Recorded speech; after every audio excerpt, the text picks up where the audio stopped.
All right, so let's get into it. We're going to do the celestial journey of this. We'll go in order: the star, then the moon, then the sun, and then I'm actually going to include the world, even though the world card isn't technically a celestial card. In the Thoth deck, it's called the universe. And I do interpret this card, the world, as a planetary body, a universal body.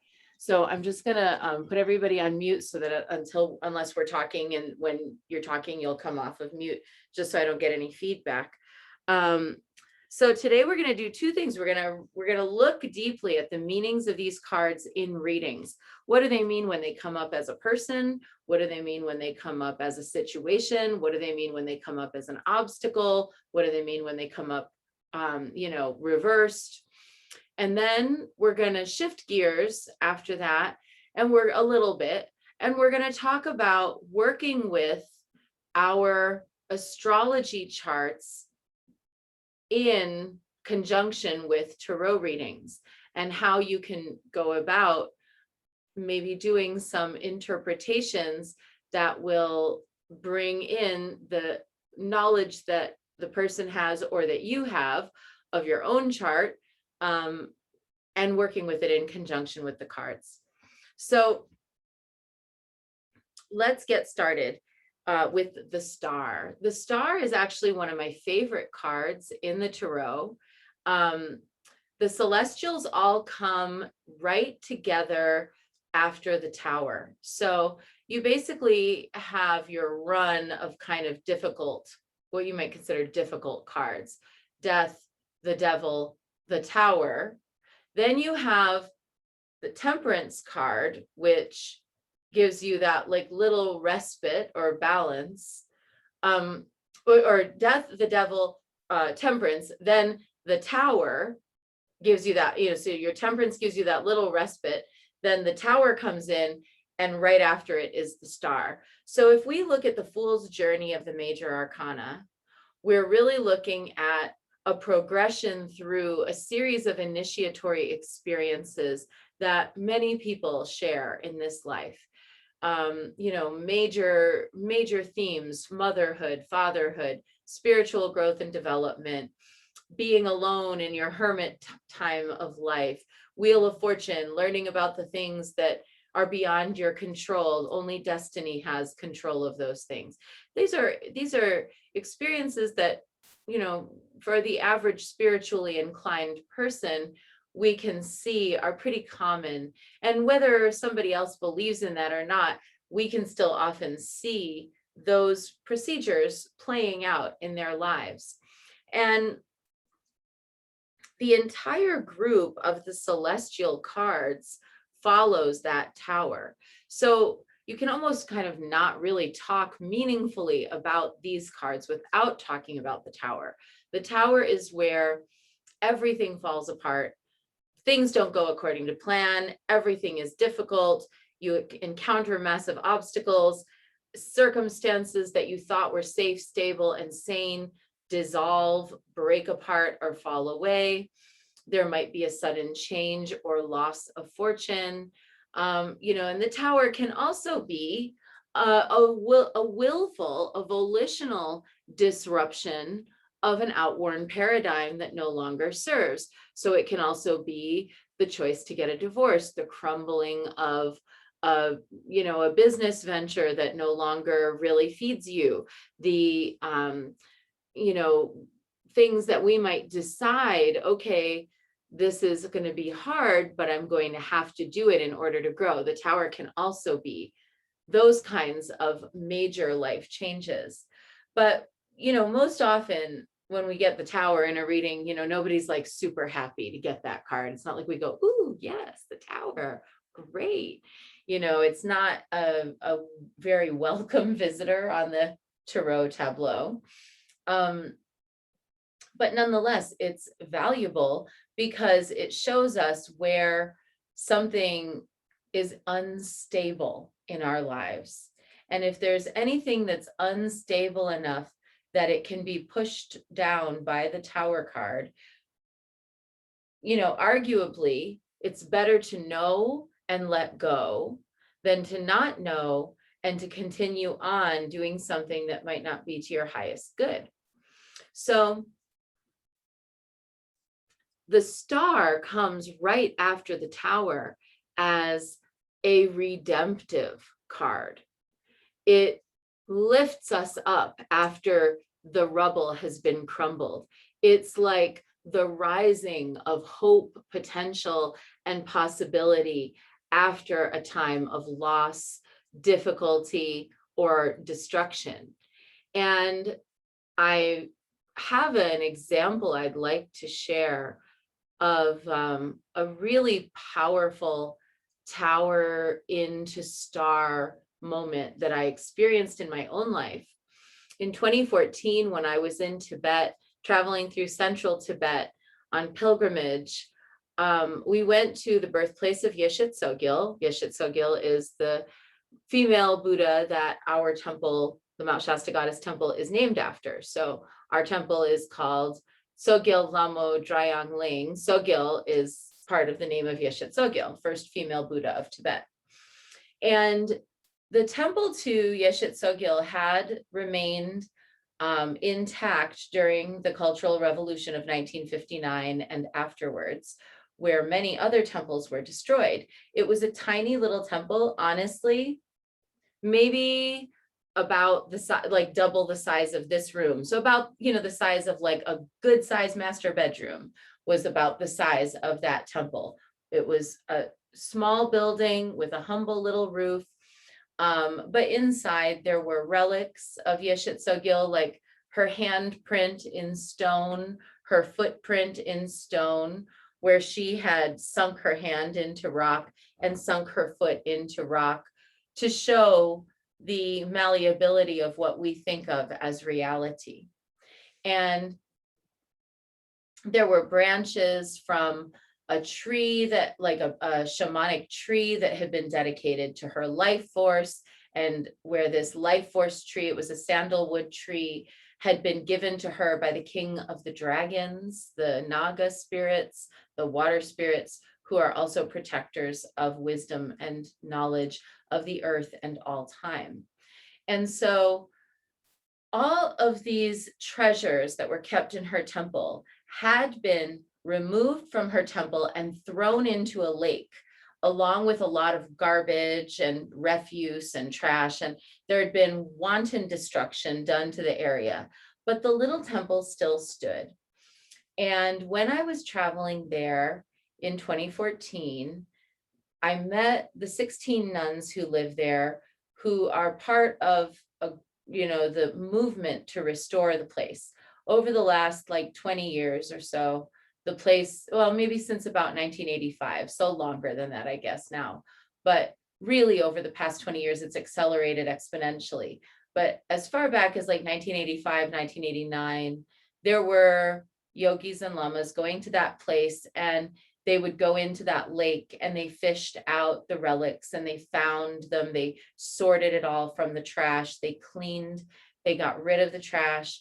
Then in like the 90s, sometime, Tsulku Sagnang Rinpoche, who was one of the teachers I've studied with, he had gone there on a pilgrimage and he started some restoration effort. And then about, I don't know, maybe 12 years ago now, my teacher took over supporting the restoration of this space. And so the nuns who lived there had done a lot of work. But as we were driving along the road leading up to the Gompa or temple, there was this huge pile of rubble, like brick and stone, it was a big pile like on the side of the road. And I asked our guide what that was. And he said it was the remains of a temple that had been destroyed in 1959. And all of the local Tibetan people refused to go and clean it up because in their mind, even though the temple was dismantled, it was still there. All the pieces of it were still there. And fast forward to 2015 and 2016, I was part of an effort with my teacher to gather up. We gathered $60,000 in donations and we gave it to the nuns, and they built a bigger temple on the site of the small older temple. But the way that they had to do it, because they went to the government and they petitioned and asked for the temple to be if the temple could be expanded or rebuilt, and they were denied. They were not allowed to build a new temple. So what they did was they left the door frame of the original temple and built an entire new building around it, and then dissolved the old temple into the new temple. And they used some of those bricks and rubble from the site that had been to the side to build the new temple. And actually it was like people worked on that for 3 months without pay as we were gathering the donations. And when we finally got the donations to them, everyone got paid for their work. And we didn't know that they were doing it. We didn't know that that was happening. We thought we were fundraising and then it would get started. And imagine our surprise when it was like, oh no, we got it all taken care of and brought the money. And they were like, oh yeah, and look, we built the temple. So, and then let us know that like 100 laborers had worked for free for 3 months, trusting completely that the money would come. To me, this is the essence of a tower into star right here. It's something was taken down, dismantled, but the rubble was still valuable. It still held an energy. That rubble was then brought into a whole new paradigm, which established a gorgeous new temple. And now that temple is now the site of the only mural depictions of Yeshe Tsogyal's life that are anywhere in any Buddhist temple on earth. And we're now building a library there. So every year there's a fundraiser to collect more books and things like that, so that people can come from all over and go to this temple site and have restoration, and witness the restoration and have learning and connection. This is like this horrible thing that then became this wonderful thing. So this is, to me, the meaning of the star, which launches us into our study of the celestials. It's the star comes along at that time when you might be feeling the lowest, when you might be feeling scared, when it seems like things aren't going your way. And the star says, no, look, everything's actually exactly as it's meant to be. And it's all going to work out, maybe even better than you thought it would. And another significant time that I got the star card in a reading was right before I moved to California from New York. And I was leaving behind literally everything and everyone I knew to move to California, sight unseen, and go live in someone's garage until I could find a job and resources and an apartment and everything. And my tarot reader, who is the woman who taught me to read tarot, Linda, she got that star card and she said, oh, honey, it's going to be even better than you imagine. It's going to be even better than you think. You're going to love it. I can't even tell you. It's just going to be amazing. And of course, everything has been amazing. I definitely belong in California, seeing Mount Shasta. My husband is here, like, all of these things about California. So take a moment and just try and connect with that star energy in your own life. If you can think about moments in your life when you thought all was lost, or when things just really went badly, and then all of a sudden it flipped and it was like that not so great thing, or that difficult thing, or that painful thing, or that scary thing turned out to be one of the best things you've ever done. For some, it might be getting pregnant and having their child. For some, it might be starting a business, or moving somewhere, or losing a job and having a job that went south and then finding something so much better. Like, that's a tower into star kind of a moment. Does anybody have one of those that they might like to share that immediately springs to mind of a time when you thought maybe all was lost, or it seemed like things were really going downhill, and then all of a sudden the energy changed and you could see that it was all actually going to work out for the best? Anybody have one? Go ahead, Christina. Yeah, I can actually think of a couple that have happened around my home. And one in particular is I wanted to develop my garage, which is a detached garage in the back of my property, into an apartment for my mom to live in. And I hired someone to do the job, and it got really difficult. And there was tons of problems with the relationship with the contractor, and money, and then stress about like, what could we even do, you know, and how would it be when my mother got here, and would I hate living with her back there, you know, and like, there was so much happening. And it finally did get to the point, actually COVID started, and then he disappeared for a while.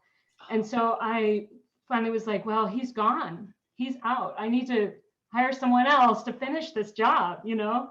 And it was already super late. And so I did find someone else to do it. I spent a lot more money than I wanted to, but I got the job done. And then my mom moved in, actually. And then it was like, I couldn't even believe what had happened. Like, there was this beautiful apartment, she's back there, we're getting along great, you know, and it's like a year later and it's still, our relationship is so much better. And it's like, it was an exponential growth in my life after this very difficult situation. Oh my gosh, yes. And that is, you know, such a great outcome, and so glad she can be near you. And, you know, thank you so much for sharing. That's a great star kind of moment where it just lights up. And then I see in the chat, Mary Beth says, every time I've had to move, it's always been to a better, more beautiful place. And sometimes we might not want to, but then, you know, you think, I'm settled in and what am I going to do? But then it just goes in the right direction. I love that. Thank you for sharing that, Mary Beth. So, you know, these are great examples of a positive star outcome. So if you're in a reading, you know, and you're looking at that star card and it shows up in a positive way, you can really see, oh, okay, this is like, it's going to kind of be that sort of like, it's always darkest before the dawn. If the person's been going through a hard time, if you've been going through a hard time, the star is here to say it's going to be all right. Now, if we see the star in the past, it, you know, it might represent that there was some kind of a protective energy. Sometimes I get the star, like if it's in the past in a reading, it means you were protected from something. You were watched over at some point by your guardians or your guides. You had some auspicious thing that happened to you. I actually posted a thing on Facebook yesterday, a memory from like 2015 or something, where I did a reading for someone and I had seen a guide in their reading. And I was like, you have a very powerful, very protective guide, somebody who's, they've always been with you. It's a he's a protector. He has prevented you from making bad decisions. He's stepped in and protected you, diverted your attention when you needed to. And my querent said, you know, I think that really makes sense, because when I was a teenager, my girlfriend and I met Charles Manson in the park, and he invited us to get into his van and do acid with him. And something really strongly told me, no, don't do it. And so I didn't, even though this person would have literally gone and done acid in a van with somebody else. Like, it wasn't like they were against that part. They were against, they felt very strongly something in them was like, do not go with him. And the person was able to identify a couple other instances where they felt they'd had that protection. So sometimes that star in the past might be that kind of angelic protection that comes and swoops in. In the present and future, it means things, you know, ooh, child, things are going to get easier. But what if the star comes up as the crossing card in a reading? Where is it? It's crossing. One thought I have immediately is the phrase that we hear in Romeo and Juliet, a story of star-crossed lovers. And that was a phrase, star-crossed lovers is a phrase to say Romeo and Juliet were astrologically incompatible. What happened with their relationship was, you know, astrologically fated, and in a negative way. So if you think about that phrase, star-crossed, meaning fate or destiny intervenes in a way that might be painful or difficult or not what you want, then you have a better understanding of what it might mean if you get that star card as the crossing over the top of one of your other cards. A reversed star can indicate that the querent is experiencing a loss of hope, a sadness, a sense of futility. I get the star reversed sometimes when somebody is also experiencing like clinical depression, you know, where they just can't see the light. They can't see how it could possibly be any better. And, you know, the star card can, even though it can show that there's this hopelessness, it is also a sign to you, the reader, to help that person see that spark of light, see that spark of potential, because there's nowhere that the star ever appears in a reading that it's all bad. Even if the star appears as the crossing card, even if the star appears reversed, it's never a bad card. It helps you diagnose what's going on in the situation. And then your job is to try to help the person see that that spark of light is there, that that protector that was there in the past will be there for them again, that things can get better, that life is worth living. Go ahead, Tara. Oh, and if you can unmute for us. I always hit the wrong place to unmute. I'm a little stuck on the star crossed. That almost seems to me more like tower crossed. I mean, just what comes to my mind is like, if there's star crossed, they wouldn't end up like Romeo and Juliet. They might have to go through all kinds of difficulty, but somehow at the end, it wouldn't be like they're dead. Right. I mean, yeah, I would concur. I think, you know, the salient part here is more that there's something maybe that's fated or astrologically unavoidable that might be difficult in that person's life. Like your Uranus opposition, which happens to all of us somewhere between the ages of like 41 and 42, and is the time when the universe kind of takes you by the shoulders. Is like, are you really doing what you came here to do? And that's where we see a lot of people getting divorced and leaving unhealthy jobs and no longer tolerating being treated poorly for any number of different reasons. So sometimes it's not so much that it's like, you know, don't take the Romeo, you know, it's just that word star-crossed comes from Romeo and Juliet, but no, we don't all, I mean, we do all end up dead at the end of every story, but it's not like this thing is going to kill someone. It's more that, you know, the point is that there was a fated energy to it. You know, that there was an astrological element to it that was incompatible or uncomfortable. So yeah, thank you for bringing that up. I don't want anyone to think that we all, I mean, we do all end up dead in the end, but not like that. So certainly not by like poison and daggers. Okay, so that's our star. So, you know, the star is generally a card of upliftment, even when it appears in reversal or as the crossing card.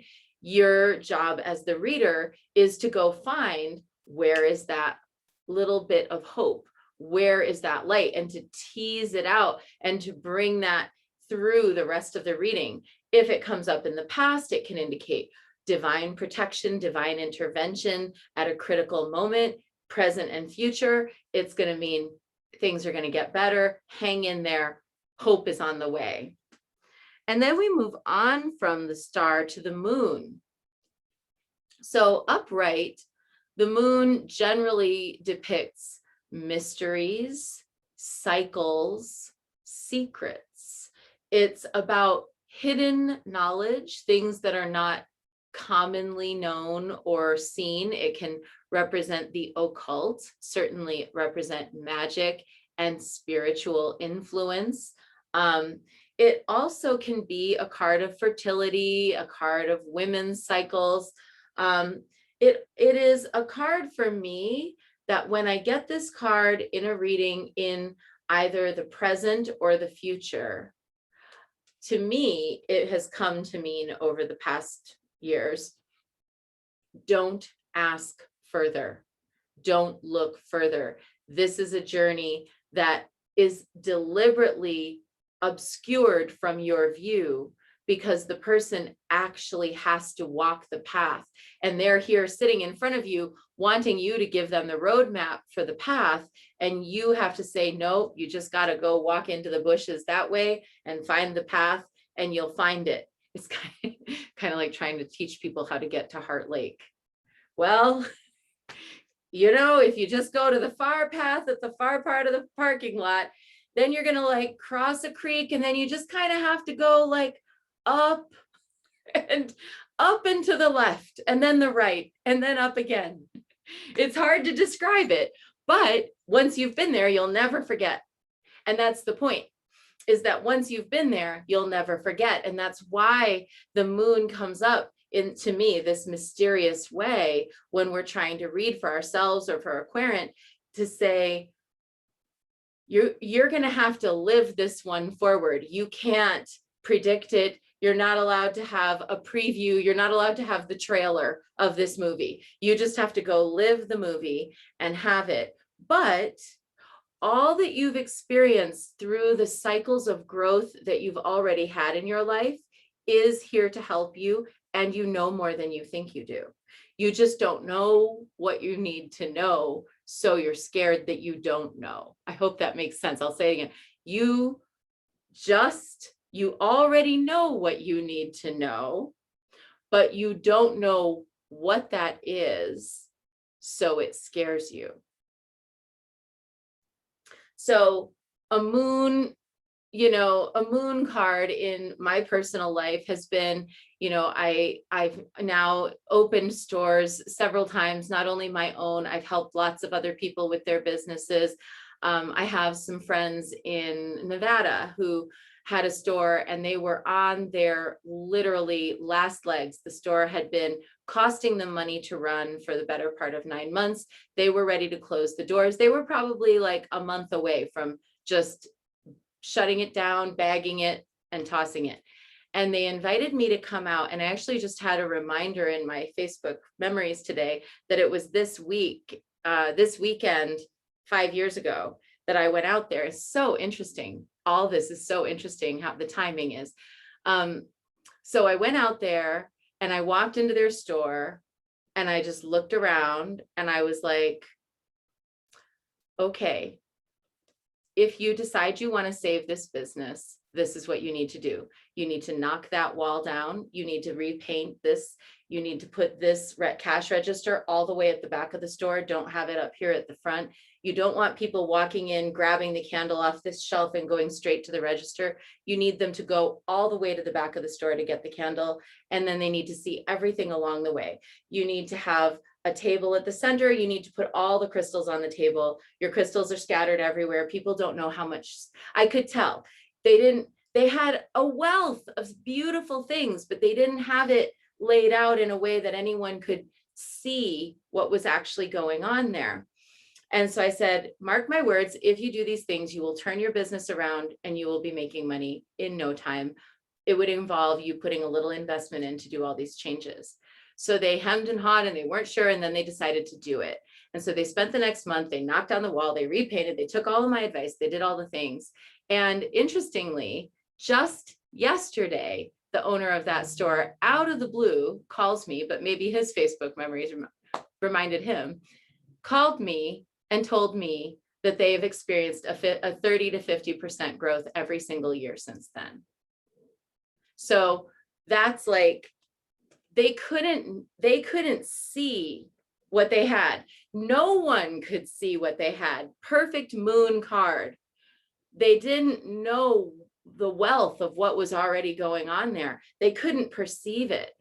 But then once they cleared it away and the full moonlight came out and shone down and they could really see it, then, and they took the risk and they went on the journey, then their business became very profitable, to the point that we were having a wonderful conversation yesterday about them potentially becoming expatriates, leaving their store there and going and living abroad, because now they've got a fantastic operation. It's working smoothly and they can live off the residual income from it and could easily go live somewhere very comfortably. So that's like a great outcome to a moon card, is like, you don't see the forest for the trees, but then all of a sudden it's like you come into a clearing and you see it. But as the reader, you are not, I mean, I don't want to project, your moon might be different than mine, but for me, it means I'm not going to be able to tell this person exactly how it's all going to go. I can give them advice about how to carry themselves forward, things they might try to do, but I won't be able to predict an outcome for them when I get the moon card. Now, if the moon shows up as then in a negative sense, as the crossing or reversed, it can be a much more difficult card to deal with.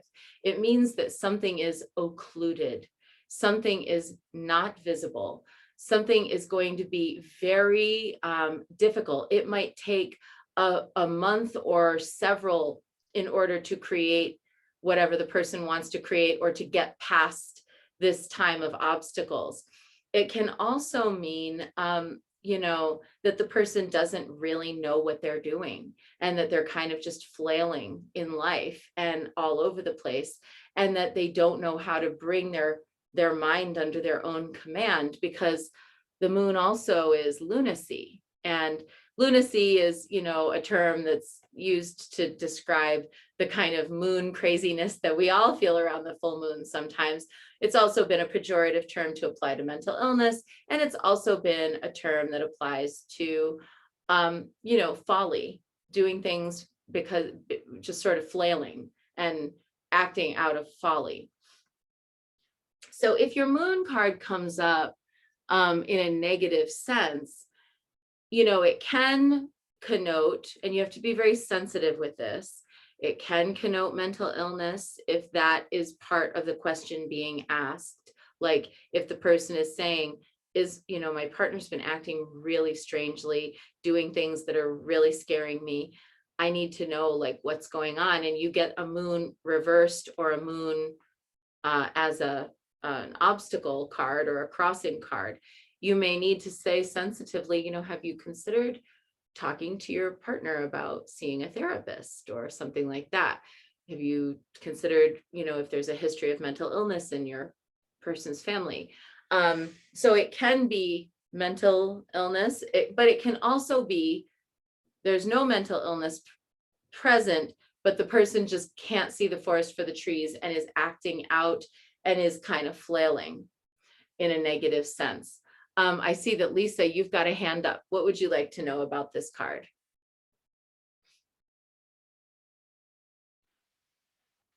About this card, but as I think you've seen, my hands were pretty dirty when we were speaking about the star card.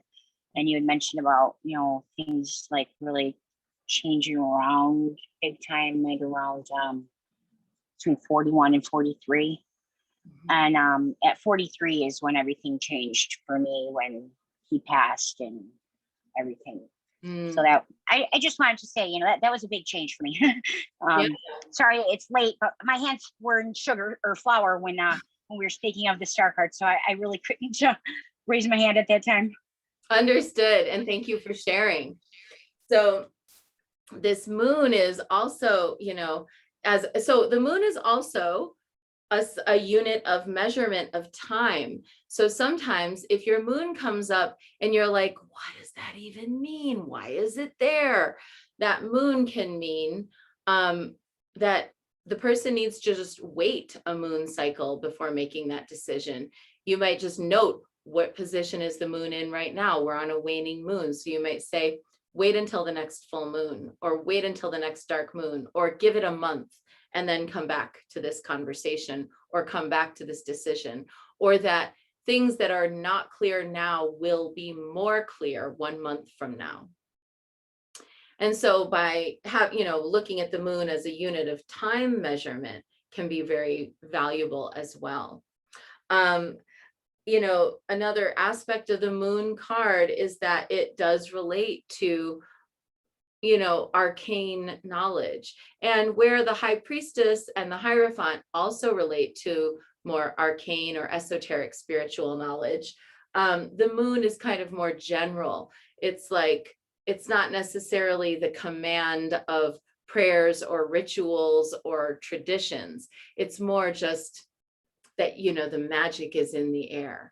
And that magic in the air feeling, as we all know, like if you go through time where you're seeing a lot of like 1111, 111, 222, 333, 444, that kind of stuff, when the magic is in the air and you're like, ooh, you know what I mean? It's like a kind of electric and a little bit unstable. It's not necessarily good and not necessarily bad.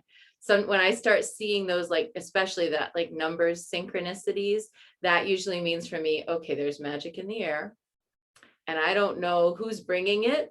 And I don't know if it's good and I don't know if it's bad, and I need to stay on my toes.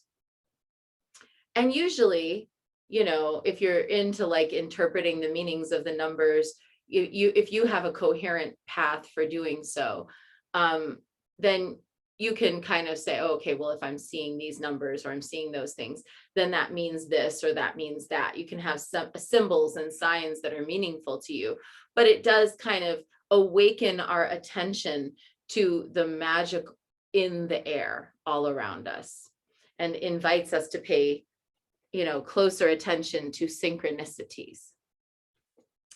Okay, so our next one is the sun, which is the one it's like, oh, right now, Helios, so hot, 108 degrees, the sun and the summer solstice. Upright, in my readings, the sun represents opportunity. It represents fertility and children, especially children. And it might not mean pregnancy exactly. Usually I look for an Empress or Queen of Pentacles to represent that. But if I'm reading for a man, it would be more like a King of Pentacles or the sun that could represent that. It represents, some people say that, speaking of that man and woman thing, some people believe that the moon is feminine and the sun is masculine. I do not believe that. In Tibet, actually, it's completely the reverse. The male is the lunar and the female is the solar. Also true in some of the Vedic traditions, that the solar is the female. The female is the activator, not the passive one, not the receiver. So I think, it depends on like how steeped you are in various different traditions that you might find, useful to you. But for me, because of what I've studied, I no longer follow the kind of Northern European interpretation of the moon as feminine and the sun as masculine. I instead see the star, the moon, and the sun as the celestial bodies, and that they each have all aspects to them. But that said, normally the sun represents children, not necessarily pregnancy the same way the Empress or the Queen of Pentacles would.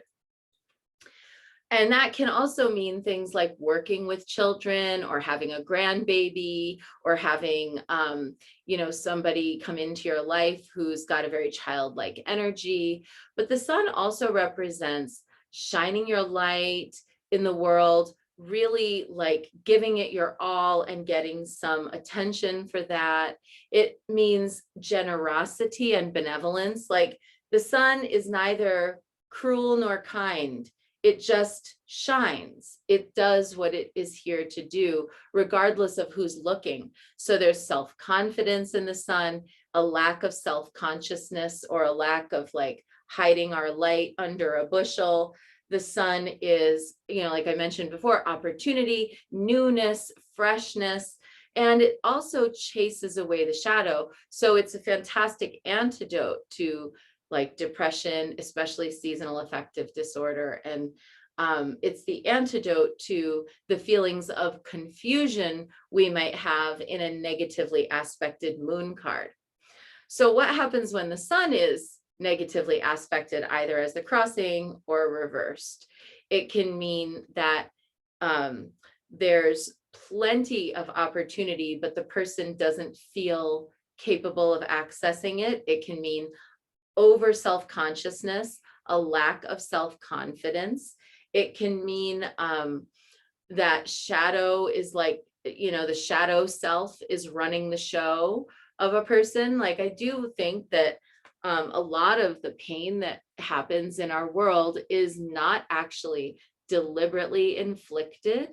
I don't actually think a lot of people are as cruel to be deliberately inflicting pain on others. I do think a lot of people in our world are unknowingly or unwittingly acting from their shadow in an unexamined way, and that's what causes harm. So it doesn't mean there aren't cruel people and people who are out there to hurt others. Obviously there are, but a lot of harm in our world is the result of well-intentioned ignorance of the shadow. People are so busy wanting things to be positive that they refuse to look at where that sort of more ugly part of themselves might be trying to take control, or where the ego is trying to dominate, or where that little bit of like anger at somebody else manifests as a delight in their misfortune. Those are shadowy behaviors. And so if you've got a negatively aspected sun, it can also mean, ooh, that person's got some shadow work to do. They're standing facing the sun and thinking they're in the light, but all behind them, where everybody else can see, is that long shadow.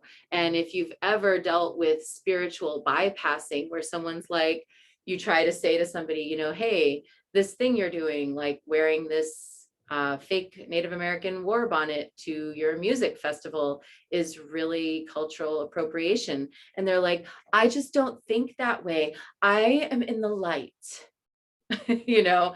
That's unexamined shadow, the long shadow cast behind that person, while their 100% focus is just on what they think of as light, and thinking of themselves as being in the light. But every single one of us casts a shadow. Every single one of us has our flaws. And it doesn't mean that we should be feeling bad about it, or scared to be confident, or that we should feel super self-conscious. It just means we should be self-aware, and we should know when we feel that kind of shadow creeping in, to go, hey, I know you. And we'll have a beer later, and we can have all the schadenfreude we want for like 1 hour, and then we have to move on. We cannot stay in this bad feeling. We cannot take delight in someone else's misfortune. We have to keep to the path. But to occasionally allow that shadow to just have a little room is good, because that's the only way the sun gets on it.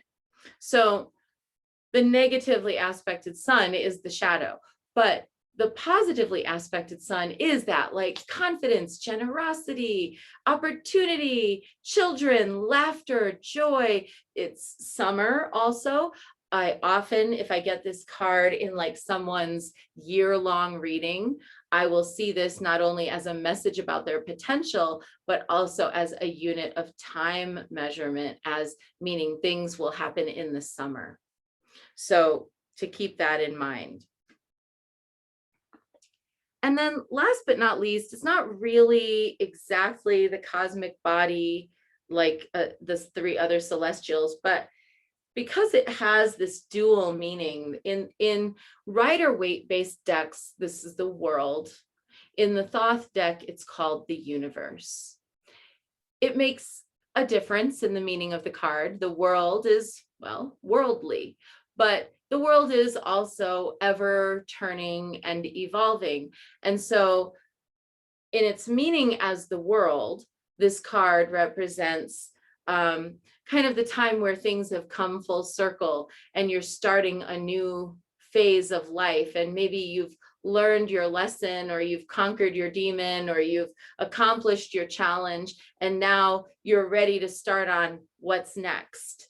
But when it's the universe in a Thoth-based deck, it's more about the ever-present numinous energetic life force matrix that everything occurs in.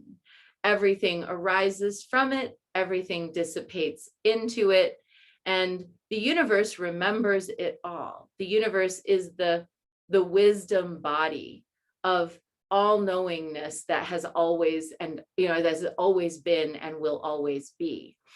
So in its universal sense, I see this card as having that kind of cosmic quality. And in a positive sense, it is, arising and dissolving, the turning of the page, new chapter beginning, releasing the old. It's also a card of kind of auspiciousness, of everything comes together. Yeah, Tara says it's kind of Akashic. Yeah, you could say in its universal sense, the world has an Akashic element to it, saying that, the wisdom is already there. It's always been there. It will always be there. We're just living it in this moment. But in its world form, it's more about what happens right here on Earth. And so, I include it, but it's not exactly a celestial, but it is kind of. In its negative sense, it can mean inescapable karma. It can mean things not being able to turn over, like feeling like you're stuck in a Groundhog Day type situation, as opposed to moving forward in your life, where you're like, oh gosh, this keeps happening to me. Why does this keep happening to me? That's like a negative manifestation of the world card. It can also be an over-reliance on knowledge or opinions outside of yourself, rather than coming home to the knowledge that resides within. So we have to be careful if we get this world as the crossing card.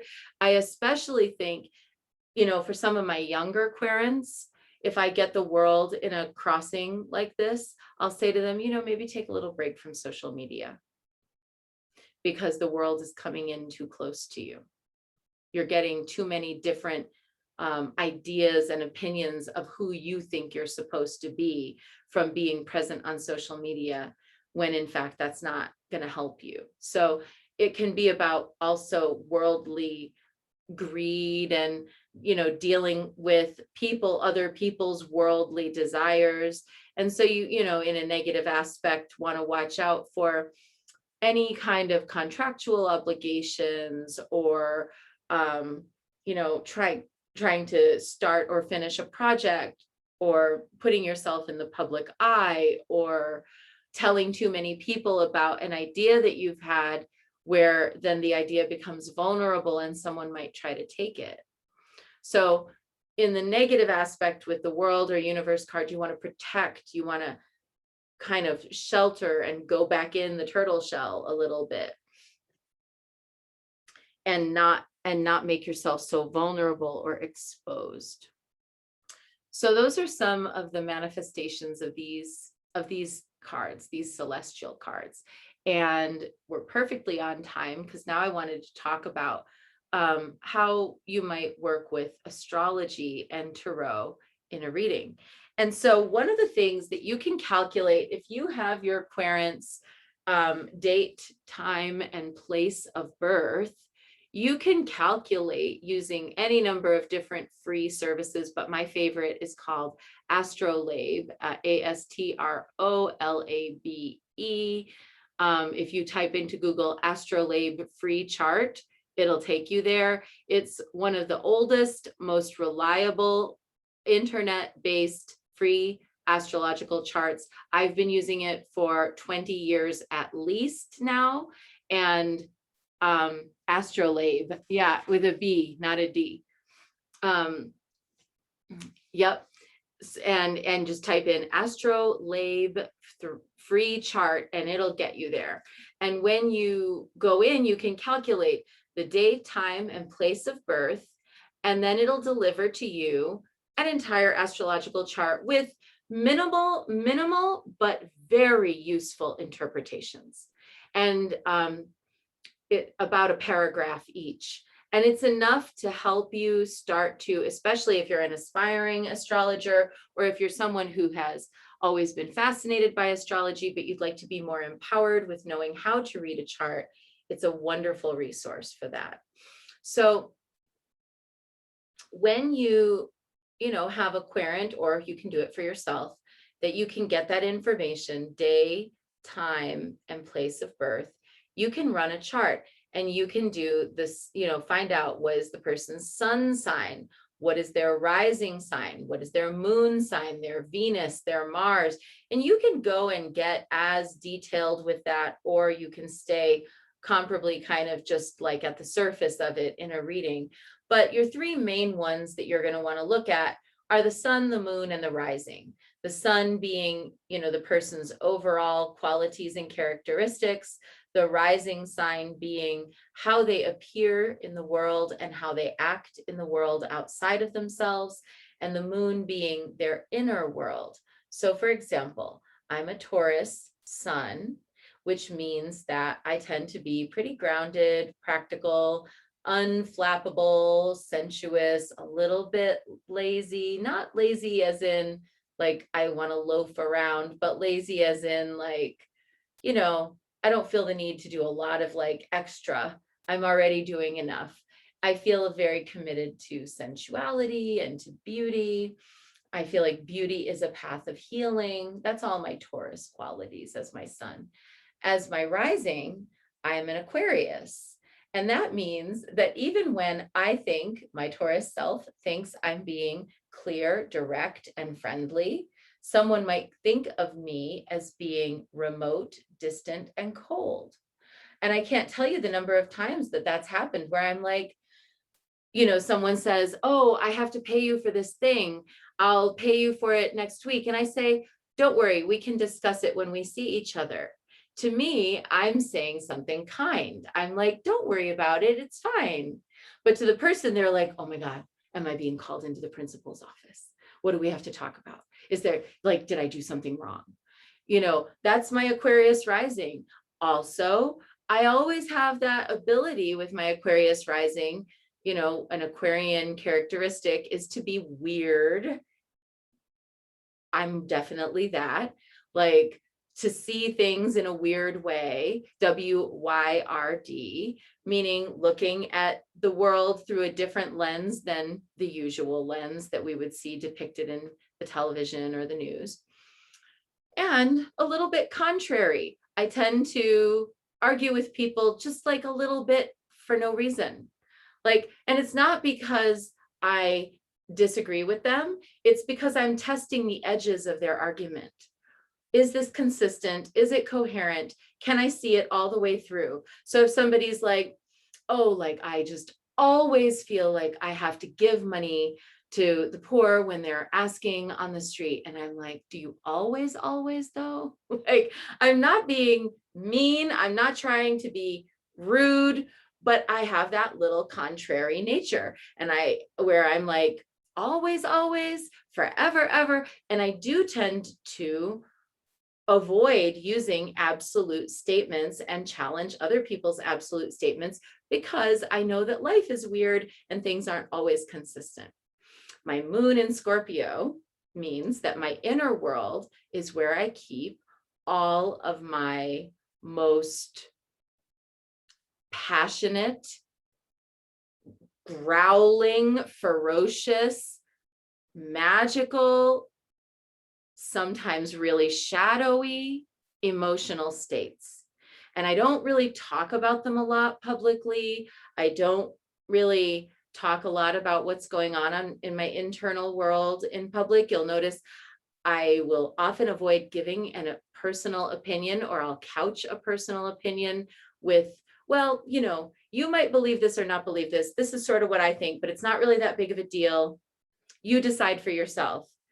That's very Scorpio. I deflect, feeling like I need to be an authority on anything, in favor of saying, well, I mean, but that's because I've got this inner Scorpio that's like, I mean, I already know what I think, and you're not going to change it. There's literally nothing you could do or say that would make me change my opinion of what's going on here. So you just go right ahead. But there's also an occult aspect to that. It's the magic only works if you test it and learn it yourself. Don't take my word for it. Go find out. And then we can talk about how magical it was. So is there anyone here who knows about what your sun, moon, and rising sign are, who'd care to share? Okay, go ahead and put them into the chat, will you? And that way we're gonna talk through it a little bit. And if anyone wants to describe how they see themselves the way I just did, give me a little wave. So Kimberly has a Scorpio sun, which I saw come right out the other day. So protective. Okay, so Shauna's, so we're gonna start with Shauna because we have the whole thing here, and then we're gonna go, I see also Christina and Lisa. Okay, great. So Shauna, Virgo sun, which means that your general basic nature, I just love this, your general basic nature is organized, deliberate, diligent. You keep to your word. You are very honest, and sometimes it can come across as brutally honest, but you really work, because you don't want to be confrontational, to be kind about it. But you are annoyed by how stupid people are. And also the Virgo sun means you're secretly a freak in bed. Just saying, that's a secret thing about Virgos. A lot of people don't know that about them, but it's true. Sagittarius rising, the Sagittarius is I can solve any problem. I can organize anything into a spreadsheet. I'm friendly to everyone. Someone could literally walk up and throw a drink in my face, and I'd just be like, oh, all right, well, that's just how you are, and just go on and find a way to smooth it over. You always want the Sagittarius sitting in between two difficult guests at the dinner party, because the Sagittarius will find the way to make it all work. And the Sagittarius rising, Sagittarius is the librarian of the Akashic records, which means that when you are perceiving someone else in the world, and what you broadcast in the world is multi-layered, and you're interacting on multiple different levels, and other people do perceive this about you, even if they can't quite get the hang of exactly what you're saying, or they hear you say something, but they know there's more, but they don't know what. So that Sagittarius is always working on multiple layers and working on multiple levels. And that's who you are in the world. Shadow side of a Sagittarius rising is that sometimes people will think that you think you're a know-it-all, but you're actually a know-it-all. You actually do know. It's not that you're a know-it-all, it's that you actually do know, because you're a researcher and a diligent student of the mysteries. And then with your Pisces moon, your inner world is where, I imagine with the Pisces moon, there's the internal empathic, oh my God, I feel, sense, smell, taste, and touch all the suffering of the universe, and I feel personally responsible for fixing it. That's a very Piscean thing. But also it means your internal world is a huge fountain of artistic creativity that your Virgo sun and Sagittarius rising will occasionally suppress in favor of what's more practical. So you could write anything. You write in such a way that it's professional, and you do communications in a professional sense. But if you decided you wanted to be a TikTok celebrity, you would be one. If you decided you wanted to be a songwriter, you would be one. You have a fountain of creativity within you. And anything that you want to add to that? That seems totally spot on. I think Sagittarius rising gives me a little bit of my fiery side, but it's also where people see me as much more enthusiastic and much more extroverted than I actually am when I'm in that mode. Yes. And then at night you go home and you're like, oh my God, that was a lot of socializing. And I just want like to be in my creativity, and maybe I'll just like to be over here doing like a little art project or something to like soothe my soul. Yes.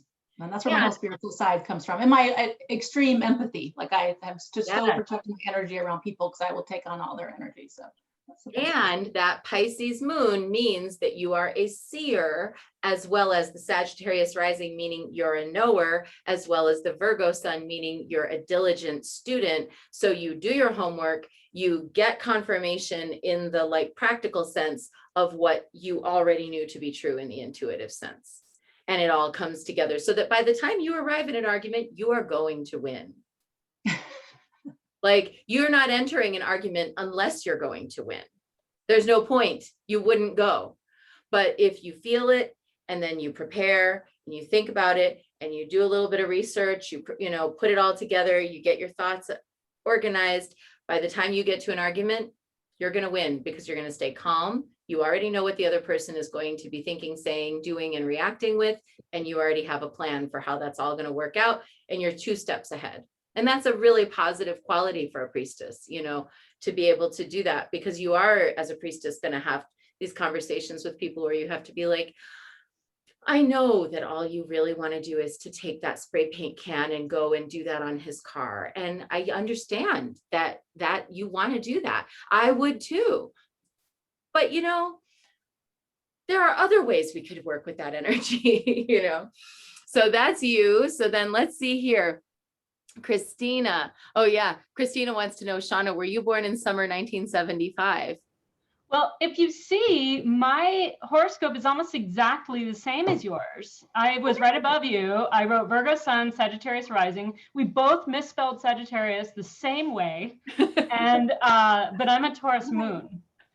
Oh, do you see I'm that? 72. I'm born in 72, but okay. Wow. But because you're both Virgos, because you're both Virgo sun, what's your birthday, Shauna? September 21st, 72. And how about you, Christina? August 28, 1975. So it's where the, you know, the progression of the solar system was, but because you're both in that Virgo window, for whatever reason, you know, the rising changes every 2 days or every like day or 2 days or something like that. So, you know, you hit the same right there. And the difference with you, so Christina, everything I just said about Shauna, about the Virgo sun and Sagittarius rising also applies to you. So much, yeah. But that Taurus moon is where I now so see how it was so agonizing for you to be dealing with all that stuff with your home, because the home is like a Taurus vulnerability. Like, as long as everything is okay with where we live, everything is okay. As long as everything is okay with like our financial security, you know, basis, everything else will be fine. But if things are not okay with that, it throws everything else in the world out of alignment. And that Taurus moon means also that for you, emotional comfort is your love language. So how you express care for someone is to tend to their emotions. You're not going to be as worried. Like if you see that somebody is struggling with like their emotional state, you'll want to help fix that emotional state. But your way of doing it is going to be like, can I make you soup? Do you need to cuddle? Do you need a hug? You're going to want to provide physical comforts and physical support so that someone can go on their journey. Whereas for Shauna, with that Pisces moon, she runs the risk of getting dragged along behind the chariot of someone else's out of control emotions. You, Christina, have less of a likelihood of getting dragged along behind the chariot of someone's out of control emotions. You're more like, here, honey, have a sandwich. Let's get some ice cream and talk it over. Like, come on, and I'll make you some tea. So you tend to address the emotional with the practical and the physical as a way to alleviate that. And so then let's see who else has entered here. We've got quite a few. So Lisa says Sun in Pisces, Moon in Libra, and Gemini rising. So for you, Lisa, with your Sun in Pisces, your general strength in the world is your emotional and psychic superpowers. That's your general strength. Your intuition is very strong. You have a very good tendency to be able to see through people, but your moon in Libra means you are very averse to confrontation. So even when you see through someone, you have a very hard time saying, I call bullshit. And look, she's like making soup right now. Like Lisa's literally like over there, like, I'm making a soup. Like, Actually, I'm not making soup. I'm making spicy chicken and rice. I just mix it together, but yeah. Looks wonderful.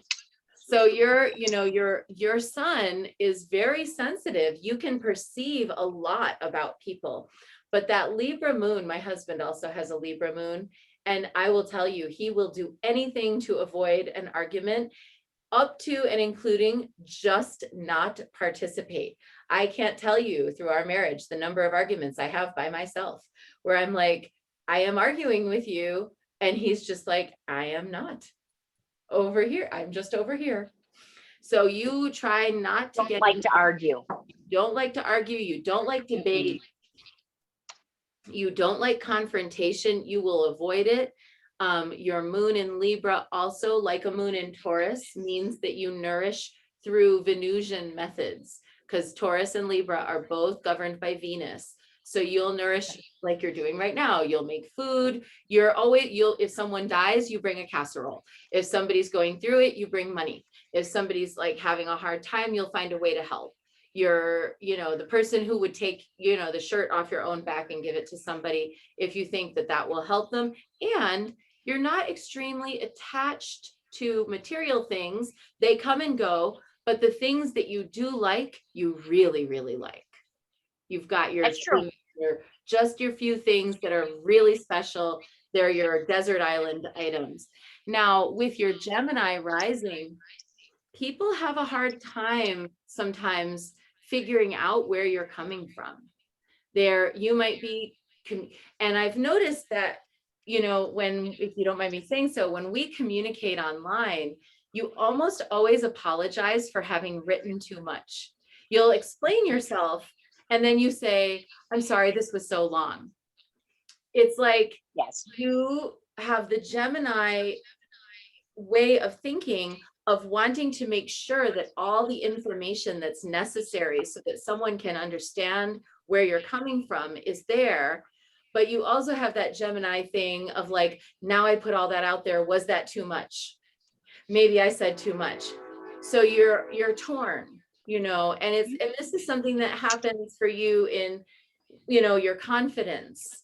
And the quicker you can sort of work through the feeling like you need to apologize for sharing, and instead boil it down to how you're going to use your amazing psychic gifts to just pre-sift and, like an oracle, pull the exact message out of what you want to share and just share that. Then you won't feel like you need to apologize. But right now, where you're at in your psychic gift development is that you have to tell the whole story in order to get to the message. It's a process, and you allow that to be visible. And I would say that in the future, one of the things that you have to offer people is showing them how to work through their thoughts so that they can arrive at a decision for themselves when they feel indecisive, or helping people work through their painful stories so that they can find that jewel of wisdom at the end. And for your part, your ripening is going to come as you learn that you don't actually need to share your whole story to arrive at when you share the jewel of wisdom to share, particularly when you are the reader for someone else. When you're the student, it's absolutely important that you share because this is you being a student. But when you're the reader for someone, You won't need to share your whole story, but you'll know when it's time to do so because you're very relational. And that Libra moon is very relational and wants to like come alongside the person and say, I'm with you. So this is a very sweet, generous, graceful combination. Don't let the Gemini back and forth ping pong game of should I, shouldn't I, should I, shouldn't I get in your way of sharing your truth. Just take a minute, pause, work your way through your truth. You can even record yourself saying stuff into your phone and then go back and listen to it and pull out that one part that is like the essence. As when I'm you're trying to start working on that. when you're a reader. Sorry, I didn't mean to interrupt you. No, you're fine. And don't apologize for yourself. You are just fine. You are, you're in your process. And I feel like the gifts that you bring together are real sensitivity and real ability to see people's perspective and stand alongside them when they're struggling. Okay, so let's see. So we've done Christina, Shauna, Lisa. So now let's look at Mary Beth. Scorpio sun, Cancer moon, and Cancer rising. Oh my gosh, you are just like the ocean queen here, Mary Beth. You are water, water everywhere. So that Scorpio sun, I'll say that, one thing about that Scorpio sun is that no matter where you go in your life, no matter what's happened, I dare say you've never had to worry if there were men who were interested or thought you were sexy. That Scorpio sun is just like a walking sex on a stick and always going to have like that little element of pleasure, danger, pleasure, danger, pleasure, danger. And like, whether or not you choose to bring that out into the world or not is up to you, but people around you perceive it. And through your whole life, you've always had this also mystique, a magical mystique. You know how to like present yourself in such a way where you share just enough, but there's always a little mystery left. There's always a little something left to find out more about Mary Beth. There's, and we could listen to you for your whole life and not hear all of your stories because you've lived a very, very rich and complex life. Scorpio sun placement is always going to have, and this applies to both you, Mary Beth, and Kimberly, that Scorpio sun placement is always going to have that element of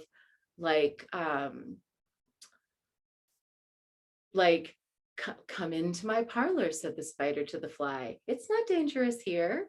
You're welcome to come in, have a seat, enjoy. It's beautiful here. There's an you have a magnetism and an attraction, but it always comes with that little bit of like someone feeling a little bit nervous, like, oh, okay, this is super exciting and a little scary. That's just a sort of scorpionic quality. Now for you, Mary Beth, with that Cancer moon and Cancer rising, it's really balanced with your nature nurture dichotomy. You are a both person. It's for you, it's nature and nurture. It's not one or the other. When you work with children, if you work with people in hospice, if you work as a caregiver, anything that you do that's designed to help humanity, if you were a teacher, if you were in any medical profession, you are always going to have that ability, especially with both the Cancer sun or Cancer rising and Cancer moon. You're always going to have that really wide open, empathic, it's safe to be here. So by the time the fly is in your web, Mary Beth, they're already like, oh, I'm a lobster in a pot, but it's like the nicest pot on earth. You do have that, like that little bit of a secret garden that you carry around within you. But to the world, they don't actually know what they're missing. They don't know that there's more going on. They think of you, most people in your life, and this is your liability, most people in your life think that you are there for them, not that you are there for you. And so, but the Scorpio is making sure you're there for you. So don't worry about that part. The Scorpionic sun will always bring you back to, I'm sorry, like, I don't know where you got that impression that I was only here for you. I'm also here for me. That'll always snap you back to that. And Kimberly's like, yep. The other thing about the Cancer rising and the Cancer moon is that there's, very much is a really strong call to altruism and doing for others. And so you tend to do for yourself by doing for others first. You first perceive like, oh, this person is struggling so much with her garden. I could go help her. And then you go help. And then you come home and you go, oh, right, I should do my own garden. But your motivation is always going to be, oh, so-and-so needs help. And it's almost like the reflection that you see of yourself in helping others shows you what you need to do for yourself. It's very valuable as long as you pay attention to it. Probably you've had your times in your life where you didn't pay attention to it and you were putting everyone else's oxygen masks on and never putting your own on. I mean, you've got 8 kids, there's probably like years of that. But you do eventually come home to yourself and see how helping you has helped me. Helping you has shown me what I need to see for myself. And you're a very kinesthetic learner. You learn through emoting and relating with others as opposed to like through a book.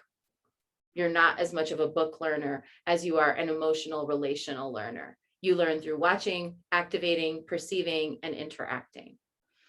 And then Kimberly, for you, with your Scorpio sun, same thing applies, that little web of, of pleasure, danger, but then you've got this Aries moon and Cancer rising. So on the outside, that Cancer rising, similar to Mary Beth, people often think you're there for them, not that you're there for you.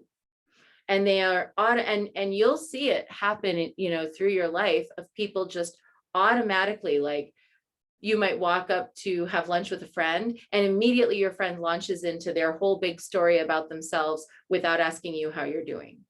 Or you might find that you go to help someone with something and you think that you're doing some kind of like a trade, but then they don't necessarily always come around to do their side of it. Your gift, one of your superpowers is helper, healer, spirit all the way through.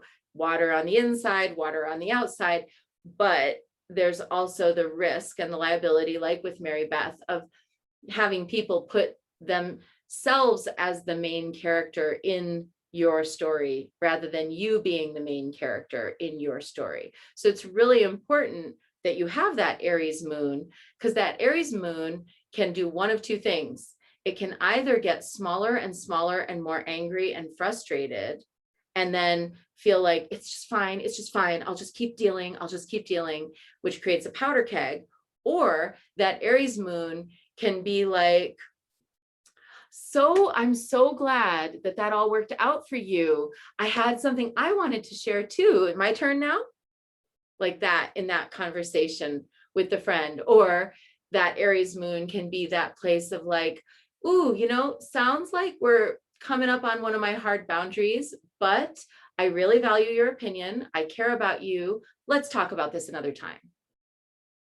You can take that Aries moon and turn it into a one and done, I'm going to let you know where I stand. Or that Aries moon is going to get frustrated and then you'll feel powerless and angry and you won't know where to put it. So let that Aries moon really become the beautiful shining sword of a strong boundary where you're going to lay that down, that line in the sand with a smile on your face. And think about it like as if you were the world's best HR representative. Like, hey, Bob, good to talk to you. We're going to have a little bit of an uncomfortable conversation today, Bob, but I just want you to know that at the end of this conversation, my goal is that we're going to be on the same page and we're both going to feel good with the result. Are you with me?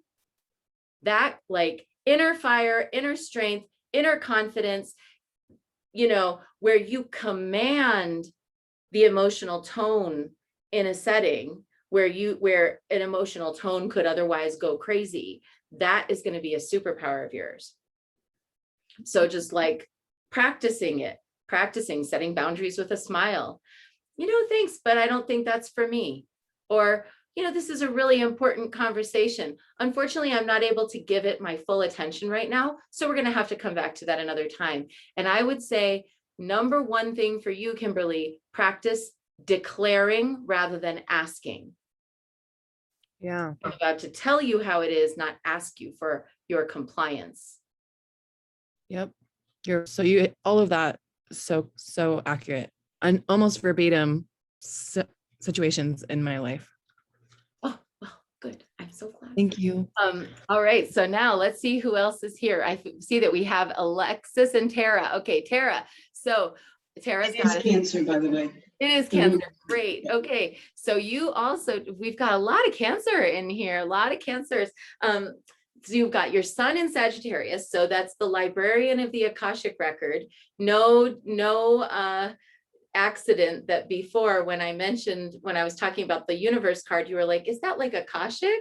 Like the Sagittarian is the librarian of the Akashic record. You don't actually need to know or retain a whole lot of data in your brain. At any given moment, you know how to find exactly the information you need.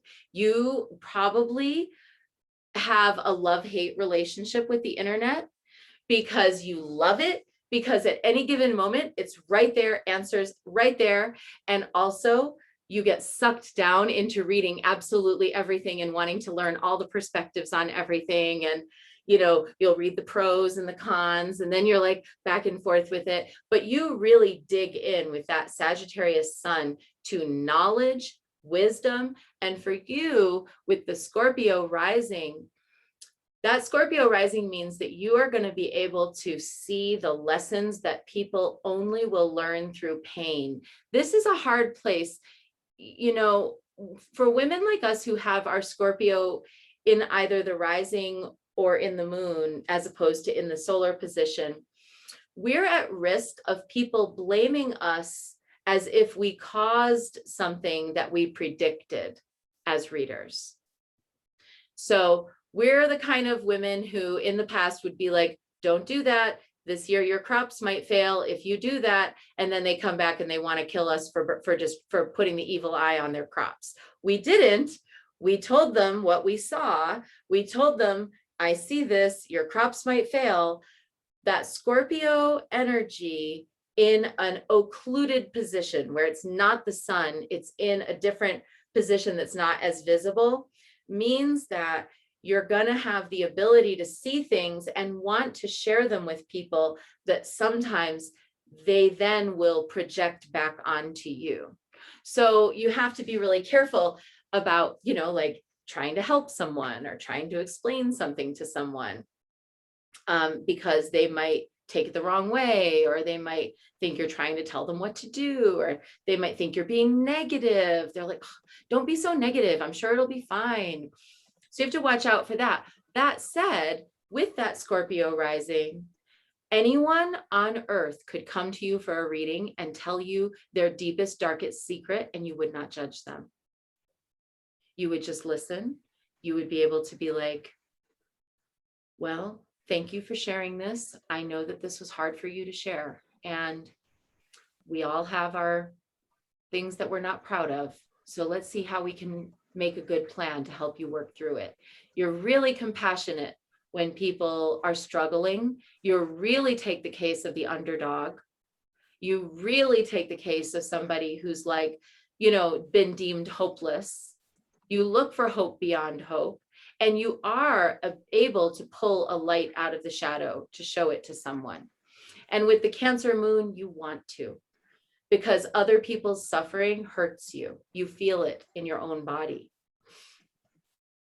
If you are too near someone else and who's suffering, and their suffering is going on for a long time, it starts to permeate you, and you need to clear, you need to purify, you need to get away, you need to get a little time by yourself, because otherwise you're going to start to feel like you're down in that pit with them. And now you both need someone to get a ladder to come get you out. So you have to always remain on the edge of the pit. Never go in, never go in. Just stay on the edge of the pit and say, I am here. There's help. I'm a great researcher. We're going to find help for you. We're going to exhaust whatever possibilities we can to make things work out, but do it in service to, not alongside. You don't have that Libra in you that would allow you to be alongside the pain, sharing in it, and still with the air element, detach from it when it's done. It will weigh you down and you will be there with that person. So be cautious of that. But also with your Cancer moon, anyone here with the Cancer moon is going to have very good, predictive, vivid dreams. Like your dreamscape, when you remember it, has a wealth of information for you. Can I just say you're really scary? I am scary because I have a Scorpio moon. I actually have a Scorpio moon in the it's in the 8th house. And so my Scorpio moon, it's the most occult of the moons in the most occult of the houses. It's literally like, you know, it's a good thing that I've decided to be, you know, a Buddhist. Let's put it that way. My dedication to harming none is a very important dedication in this life, because that Scorpio moon can see what people's weaknesses are and could go poking at them if it wanted to, but I have to not do it. I have to be like, not doing that. So not super scary, but a little scary, just scary enough, scary like Baba Yaga. Okay, so now we've got, okay, so Alexis, Virgo sun. So we have another Virgo. I love Virgo, love Virgo. Virgo sun, moon in Aquarius, and Scorpio rising. So everything I was saying about the Scorpio rising above to Terra also applies to you, Alexis. You've got to be careful about, you can see where the shadow lies in everybody. You can't help it. Like if you're talking to somebody and they just make like a little offhand comment, you don't even need them to tell you more information to know there's shadow there, there's hurt there, there's pain there. You are very empathic that way, and you can see through it. Also, nobody ever should try to lie to you. They will not get away with it. You always know when someone's lying. Your children are going to have to be the little most honest boys in the whole world, because they will not get away with lying to you ever. And probably with your older one, you've already had some of those moments of like, oh, really? I don't think that's probably the case. Like, I think what you're telling me might not be the truth, you know, which is how you teach them. So all of the things I was saying about the Virgo sun, being diligent, you dot your I's, you cross your T's. It's why anybody is lucky to have you on their team, because you will literally not let someone fail. If you are on their team, you will not let them fail. You will research, you will make sure it's all lined up. No wonder they love you at the Association for the Study of Women in Mythology, because you are on point and on the ball. And when there's an event or anything like that, you're like, are the napkins folded properly? Because and do we have the gluten-free, and do we have the soy-free, and do we have the vegan, and then also the ovo-lacto-vegetarian, and do we also have something for the meat eaters? You will be making sure everything is right for everybody. And with your Scorpio rising, you'll do that whole thing with just, it'll look easy even if you're sweating, you make it look easy. And then with your you know, moon in Aquarius, that is where you have the exact opposite of me. I have my rising in Aquarius and your moon is in Aquarius. So for you, you hold all your little contrary opinions within. Me, I can't help it. It's on my face. If I don't like something, everybody knows. Even if I'm like, oh, it's fine, like totally fine. They already know. They just know. I can't hide it. But you can. And so, you know, you have to just be cautious of your secret internal dialogue of judgment, because you will always actually be more detail oriented than almost everyone around you. And you will actually also be more perceptive than almost everyone around you. So then it's easy to fall into judgment of like, why can't you even see this? But they really can't, because they're not you. They don't have your same set of skills. And with your, inner Aquarius, you're also super innovative. You'll come up with solutions that nobody's thought of. You are a very futuristic thinker. You believe in the future. You believe in a better world. You hold the vision for that better world within, even as we're living in this relative chaos out here. You're still like, no, I believe it. It can happen. And there's an indomitability to your inner world, okay? That is like, no, a better day is coming and I know it. And I will not give up on that better day. And so there's a tremendous wealth of, if someone were to be like wanting to start a business or start their own organization or start a new venture, if they came and talked to you, you know how to like hype them up, help them believe in themselves. And I've seen that in your friendships for sure. You are like an amazing cheerleader. Anybody would want you on their team for lots of reasons, but especially because you're future focused and you're like, no, it's going to happen. It's fine. It's going to happen. Don't worry. Like, even if it's against all odds, it's going to be fine. That's really beautiful. And then last but not least, we have Ray. So Ray is a Sagittarius sun. My gosh, so much Sagittarius. All the librarians at the Akashic Record are here today.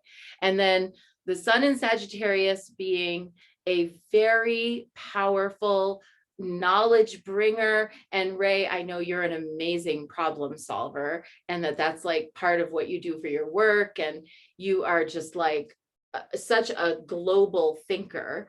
And then with that Pisces rising, you're very sensitive to other people's needs. And so there's a sensitive perceptiveness to your problem solving. You are not an engine of mere efficiency. You want the most humanistic solutions to things, and things that are going to be honoring of everybody. And then again, like with Christina and somebody else who had the Taurus moon, your love language is going to be acts of service, doing things to help, trying to make something for someone, sending someone a little gift, a card, purchasing them a thoughtful little token of your appreciation, making someone food, nourishing someone in some soul level way. And so as a reader, bringing that combination to the table, you're going to be really good at helping people see the big picture and how even the difficulties that they're struggling with can still fit into that overall big picture, and what will be the practical solutions that will help a person move beyond disappointment, grief, loss, or sorrow, so that they can pick up the pieces and get going again and feel like they've been stitched together by expert hands when they walk out of a reading with you or a conversation with you. And you're really, you're going to have a keen sense of like, that person needs to drink some water. Have you eaten today? Maybe you need to take a day off. Maybe you need a little, you have a really keen sense of what's needed and how you can pacify whatever problems arise. So these are some, interpretations of your charts. And, I hope that's helpful. Now, here's your homework. How we work with these charts in relation to the cards. Oh, and thanks, Christina. That was fun for me too. So what I'd like you to do is if we have like 5 minutes, we're going to do this. I know we're a little over time today, but we're going to just do this for 5 minutes. So taking your sun card representing your sun and everything I just told you about your sun, your moon card representing your moon, and the star card representing your rising, and putting them down, then you can take the deck and put this is what do I need to know right now about my astrological capacities, strengths, and weaknesses, and put one card down on each of those sun, moon, and star cards. So I just did mine. So for my sun card, my Taurus sun, which is my practicality, my sensuality, my homebodiness, I pulled the Judgment card, which in my deck is rejuvenation, rebirth. So my solar return just happened in May. We're not that far afield from my solar return. So that's one aspect of, rejuvenation and rebirth. But also, I have been feeling late, like for the first 4 months of this year, I felt like there was some obstacle to my normal Taurus flow. Like usually my Taurus flow means that I'm able to manage all my tasks. I can take care of everything. It all kind of works out in the end. And this first 4 months of this year were like the complete opposite of that. I kept running into obstacles, weird things not working out, things that should work out, not working out. So my rejuvenation card recently, I'm starting to feel like my Taurus flow is coming back, my ability to manage things, where I had like a month there in April where I was like, I just can't even, whatever it is, I can't even. And so there's that. For my moon card, I have the death card, not surprising with my Scorpio moon. I did actually have a dream this morning. It was a 2-part dream. I was dreaming it, and then I woke up, I got up, I fed the cats, I went to the bathroom, I walked around my house for a while, I went back to bed, I went back to sleep for an hour, and I picked the dream right back up where I left off. I was talking to a queen. I think it was Queen Zenobia.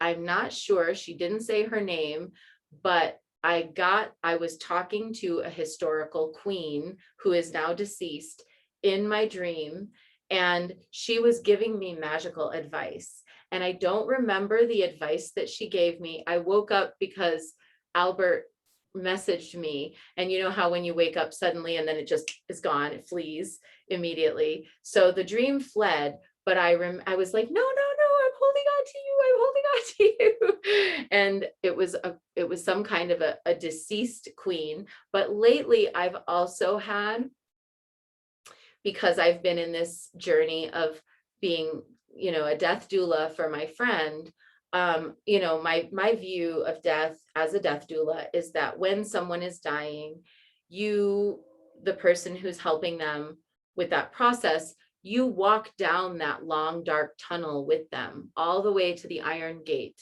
And the iron gate opens and they go through, and then the iron gate closes and you're still on this side, and you still have to make your way back up that dark tunnel to the light.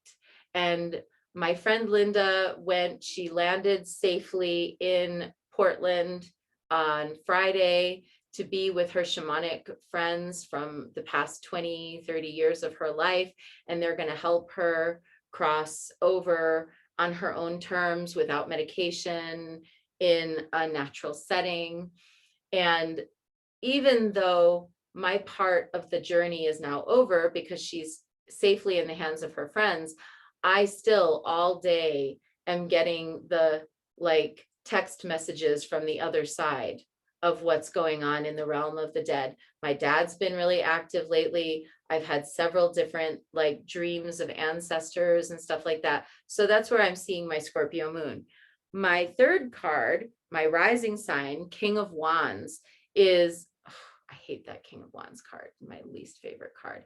So I'm going to, definitely have to think about I'm expending a lot of fire energy right now in my life, a lot of get it done energy, a lot of assertive energy, a lot of aggressive energy, and I don't like it. It's not my comfort place, but it's also necessary for me to be having to dot the I's and cross the T's and go back again and again with the house stuff and with everything. I'm finding all of these errors have been made in the paperwork, and I'm having to go and be correct that, fix that, take care of that. We're fixing this, right? You're going to take care of that, right? And I hate having to do it. It's so uncomfortable, but my Aquarius rising is totally contrary in handling it for me. She's like, oh yeah, no, I'll totally go pick a fight with this guy. Don't you worry. We're going to go and like, until we get this paperwork right, we're going to go back again. No, we're going to do it again. So I see where my aggressive King of Wands energy and my Aquarian rising is happening right now. Definitely not my definitely not my most favorite manifestation of my Aquarius nature. I like my Aquarius nature much better when it's like UFOs and aliens and possibility, not so much when it's like fighting with people or having to like complain about things, but useful for my process. So that's mine. Anybody care to do a quick little share? Can you see maybe one or two of yours that you want to share? Go ahead and pull yourself off mute and share it, or else you can type it in if you want. If I can share, I thought for my star card, I got the Fool. And for my moon card, I got the One of Cups, both of which I was like, oh, it's beautiful. I love it. But then for my sun card, I got the Seven of Wands. And I was like, what's that about? Seven of Wands is about having to stand your ground. And sometimes, I know, bye Alexis, and having to defy the odds. So is there anywhere right now, Christina, that you can think of in your life where your Virgo is having to like go back and be like, no, we have to get this lined up, or where things have gotten maybe messy in some paperwork or messy in terms of some kind of like finding like no elegant solution to the problem, but there's like inelegant solutions and you're worried about having to compromise? I mean, the big thing that I'm doing right now is really launching my business and sort of rethinking. Last week, I got some advice that was sort of like kicked me in the ass a little bit. I think it will take me a while to implement it, but I realize I need to start thinking a lot bigger and beyond my limitations. So yeah, I am kind of at that. And was there any part of that advice that you were like, I don't know if this really resonates for me? Yeah. Ditch that part of the advice. There's the part that you feel like, ooh, okay, that's a little uncomfortable challenge, but I think I'm ready for it.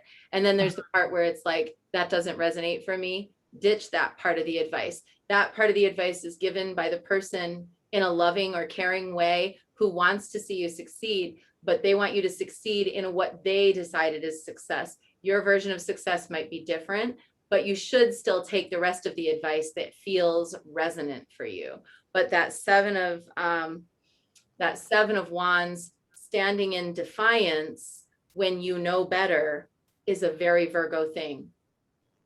Wow, that gives me a lot to think about. Thank you. Yeah, you're welcome. And I see in the chat, we've got a couple more here. So Shauna says, I got the Six of Pentacles for my son. So that's great. Your job is happy with you, financial well-being. I'd say you're on track for promotion or raise within the next year, even though you just started.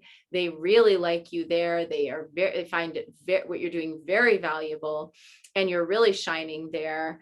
And not just in your work, but just in the world, your shine is definitely there and will be rewarded. The moon, so with your moon card, let's see here, your moon, Shauna, was the Pisces.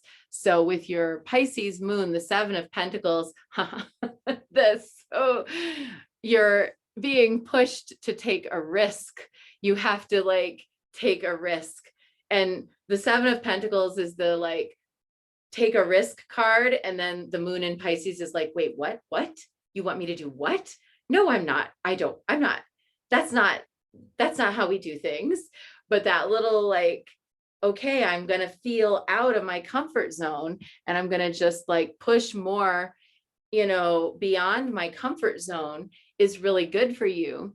I know, all these pentacles. And then your star, your rising sign is the Two of Pentacles, and your rising sign was Sagittarius. And I think that, you know, without going into deeper detail, but I can certainly text you more about it later. I would say that where you're at right now professionally is a stepping stone, and that new opportunities will emerge in about 2 years that are going to be even bigger. Because that's what it says to me. I can't really explain it any other way other than to say it's your rising sign is that like you are your wisdom, your knowledge, your breadth of experience. You could settle in where you are right now and be happy there for a really long time. But I have a feeling that 2 years from now, you're going to have headhunters coming and wanting you for other things, and that you should seriously consider it. Okay, thank you. Yeah. So that's some of them. I know I don't know if I got through everything, but Lisa said, Sun, I got the Hierophant. I see there's some other ones. I got the Hierophant for the Sun, says Lisa, the Moon and the Chariot rising, the High Priestess. Wow. So with that, Lisa, your rising with your Gemini High Priestess is, you know, it very much in alignment with what the advice I just gave you about allowing the entire arc of the thoughts to come, and then like the High Priestess pulling out just that one little oracular tidbit that you share with somebody, and you don't always know what they're going through, but you have an uncanny ability to say exactly what someone needs to hear if you really go within and listen to that whole arc of where you're resonating with them or what story they've shared with you. You might or might not need to share your whole story with them to get to the exact thing that they need to hear for their next, to feel motivated to go on with their next step. So it's very much in keeping with what I said earlier. And then your Hierophant Sun, very powerful Sun with the Hierophant. You got three major arcana cards as your cards. So the Hierophant, along with your Sun in Pisces, is all about studying the traditions and the mysteries of the ancient times and reconnecting with the part of you that is eternal, that was there in those times, which is very much what you do in our priestess training program. But I also know you're an avid student of the mysteries elsewhere as well. You take lots of different classes and things like that. And then with your Moon in Libra and the Chariot, it's saying that, you know, you're going to be coming up on a decision that only you can make. It's going to be an internal decision that only you can make. And so you're going to need to remember, even though that Gemini rising is going to make you want to go ask for other people's input and opinions, that at the end of the day, it's really you're the one that has to make your decision. So when you have to make a decision coming up here in the next month or so, don't worry so much about what anyone else thinks about your decision. Just do it based on what your inner guidance says. Thank you very much. You're welcome. All right, Taroistas, I have another thing I have to do in 5 minutes. Otherwise, I'd stay here and do this all night long. But this is really fun to be with you today. I hope you enjoyed it. I'll be posting this video on my YouTube channel. I have a Tea and Tarot thing. If you ever want to go back and watch the old ones, they're there. And if you're somebody who's tuning in to watch this later, I hope you had fun. And feel free, if anyone wants to post your readings in the Tea and Tarot group, we can talk more about them there. Take care and have a great night, sisters. Thanks so much, Nisha. This was so great. Thank you. Bye. Thank you. Bye.